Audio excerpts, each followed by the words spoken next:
I'm like, all right, I want to fight Fundora, you know, because I'm WBO. I can fight any one of the champions. He was WBC and WBO. So I'm like, I want to fight Fundora.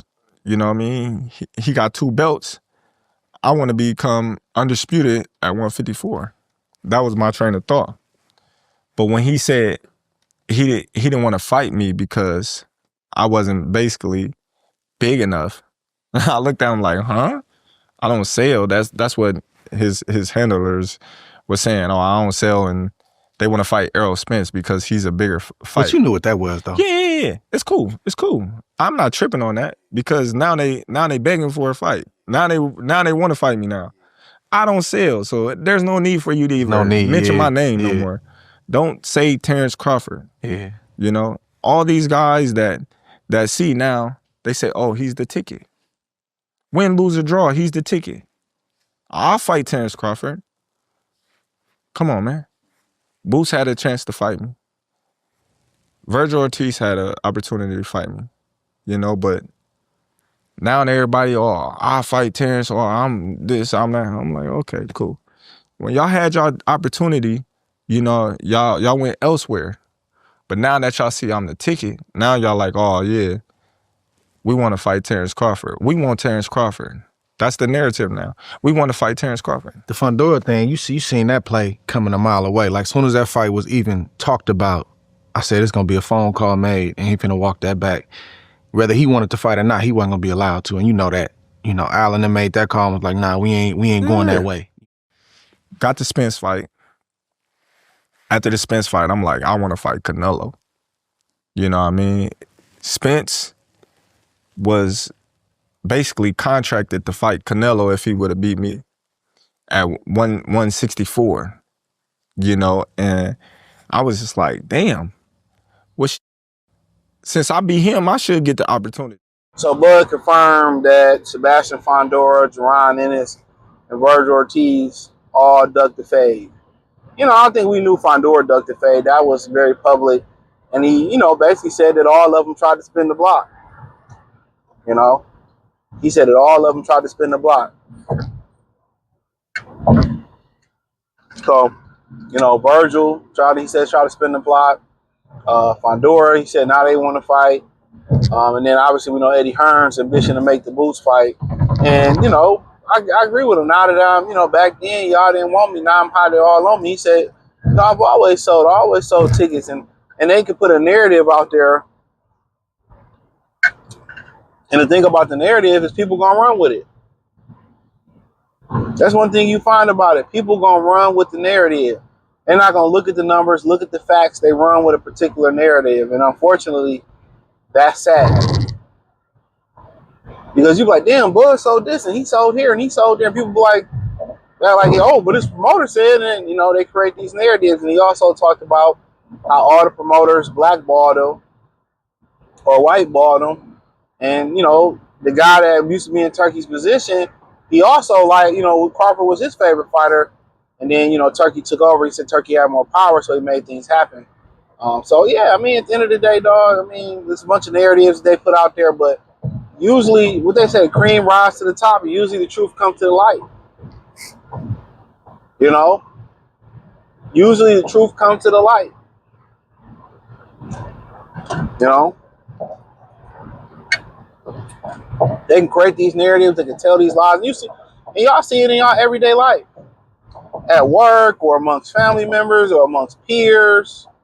You know, where, you know, they was like, you know, people may not tell you directly, oh, man, you know, I thought you were an asshole. Or I thought you were lazy. Or I thought you were mean. And people, you know, what that means is people create a apparent narrative of you. A lot of people do that because, you know, you may tell somebody you may not want to be nobody's friend. You know, you may be a guy that might, or a woman that maybe just do their own thing. You may just work better with each other and be solo with each other.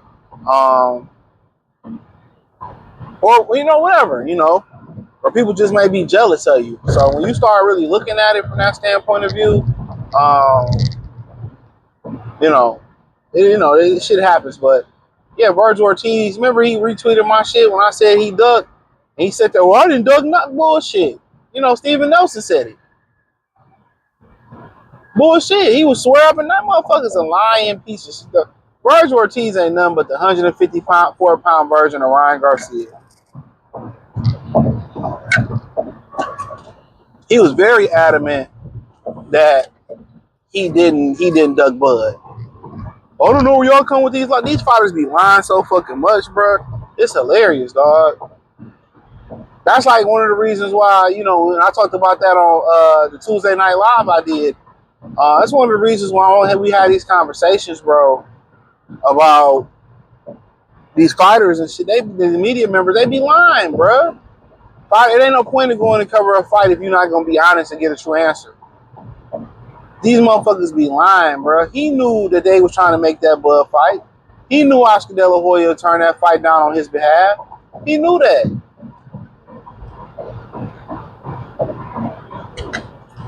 He knew it. But then when Bud moved up to fight Canelo, he said, yeah, I called Bud to see what he was going to like, bro. Why don't you call Mazaliev? Why don't you go call and fight Mazaliev? Oh, I don't want to do the 10-pound rehab jump. Man, niggas is cowards, bro. These dudes are cowards, man. You had an opportunity.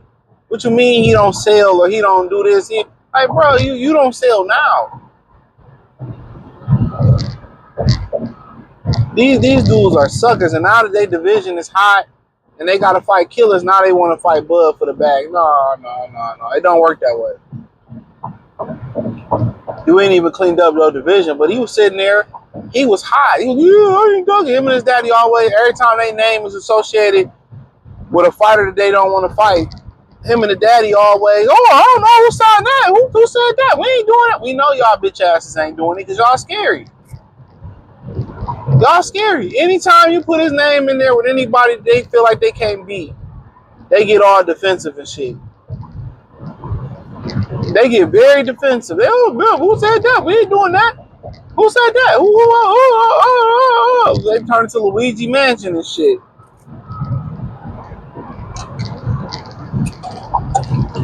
That's why they ain't fought for a title, because they don't believe in Vergil Ortiz. Vergil don't believe in himself. Look at Floyd Schofield. Yeah, we gonna, they could be fighting Raymond Mortella for the IBF, man. Now they fighting Joseph Diaz. Fuck, want to see that shit. Golden Boy, the home of running from a title. We do anything but get you a title shot. And then Jaron Ennis, people say he coming off bitter. He did his media workout. He did his media workout the same day as Bud had his parade. I mean, hey, salute to him. Give a hell about your media workout for what? For what? Who the fuck is you fighting? He said, I never watched the guy before. I bet you haven't. Nobody has. Ain't that crazy? You ain't even watched the opponent and you fight. Like, bro, come on. Them training wheels come off and that, he gonna lose. They know it. He could have fight Bud. He's sitting around here, him and Eddie line. If any fighter signed with Eddie, usually they're a clown. They're a clown show. They're not a real fighter. Real talk. They some type of facade. He like a janky promoter. He a janky promoter. That's just the truth about it.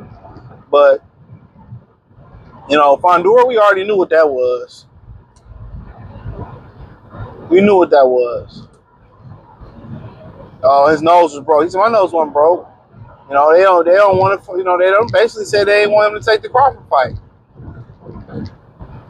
And it was the turkey was financially behind the Crawford fight. Now all of a sudden Crawford said they coming back to the table. They coming back to the table and now they want to fight. Now they want to fight after Canelo. He like, hell no. How y'all, what Mike Jones say? I'm a dog, y'all, like y'all dog me. I'm Mike Jones. Don't act like you don't know the name. Yeah, they be want real talk. What they expect out of black people is us to take their disrespect and be meek and graceful towards them and show grace and mercy when they want to show grace and mercy versus us. No. All of a sudden, you want me to fight you on your time. Who the fuck is PBC and Fondora? Nobody's. Come on. No, Earl Spence was bigger, and Earl was like, whatever. Whatever. All that bull job is just duck language. And that's why that company in the position it's in. The deal they got with Prime wasn't even supposed to be, it wasn't even supposed to be a deal. Somebody illegal, that lady illegally put the deal through and they fired her ass. So they shouldn't even have a Prime TV deal. And the word on the street is Prime is not going to renew it. Then he said something else. He said the plan was for Spence to fight Canelo at 164. Didn't I tell y'all that already? They wanted Spence to fight. First, they wanted him to fight Thurman and then Canelo. Thurman at 150 something, and then fight Canelo. Then basically Bud was saying they amended it because he chose to fight. Earl chose to fight Bud. If he beat Bud, he was going to 164 to fight Canelo.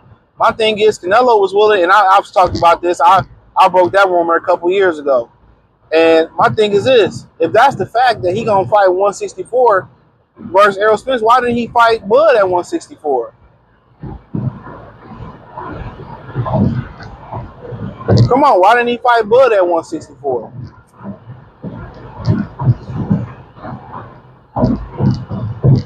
So they just let you know, for real, man, Canelo already knew he had a problem on his hands.